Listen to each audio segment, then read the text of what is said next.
Class 9th subject इतिहास पाठ 2 Europe में समाजवाद एवं रूसी क्रांति।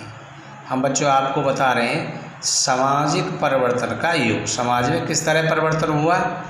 पिछले अध्याय में आपने फ्रांसीसी क्रांति के बारे में, यूरोप में फैलते जा रहे स्वतंत्रता और समानता के शक्तिशाली विचारों के बारे में पढ़ा।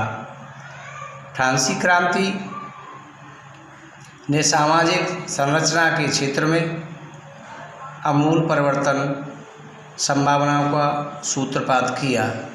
अब बच्चों आगे हम चलते हैं, थोड़ा और बता देता हूँ कि यहाँ जो 18वीं सदी से पहले फ्रांस का समाज मोटे तौर पर एम स्टेट्स और श्रेणियों में बटा हुआ था। कहने का मतलब है यहाँ का जो समाज डिवाइडेशन हो चुका था। अब आगे हम बात चलते हैं, एक हेडिंग के माध्यम से लगाई है उदारवादी, रेडिकल और रूढ़वादी। समाज परिवर्तन के समर्थकों में एक समूह उदारवादियों को था। उदारवादी ऐसा राष्ट्र चाहते थे जिससे सभी धर्मों को समान समझा जाए। उदारवादियों का यह निर्णय था। इसके विपरीत रेडिकल समूह के लोग ऐसी सरकारें के पक्ष में थे जो देश को आबादी के बहुमत के समर्थन पर आधारित हो। इसमें से बहुत सारे लोग महिला मताधिकार आंदोलन के भी समर्थक थे। अब बात करते हैं रूढ़िवादी तबका मेडिकल और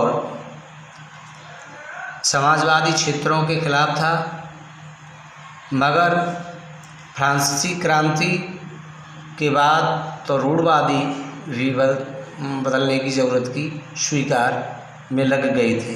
पुराने समय में यानी 18वीं शताब्दी में रूढ़वादी आमतौर पर परिवर्तन के विचारों के विरोधी थे।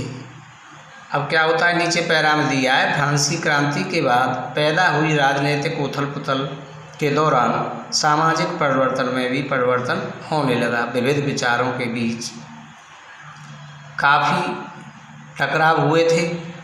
आगे हेडिंग से बताता हूँ, औद्योगिक समाज और सामाजिक परिवर्तन क्या होता है। ये राजनीतिक दल, कहने का मतलब है रुझान एक नया युग का द्योतक था। यह देश गहन सामाजिक एवं आर्थिक बदलावों का था। यह ऐसा समय था जब नए शहर बस रहे थे, नए औद्योगिक क्षेत्र विकसित हो रहे थे, रेलवे के काफ़ी विस्तार हुआ था और औद्योगिक क्रांति संपन्न हो चुकी थी इस समय।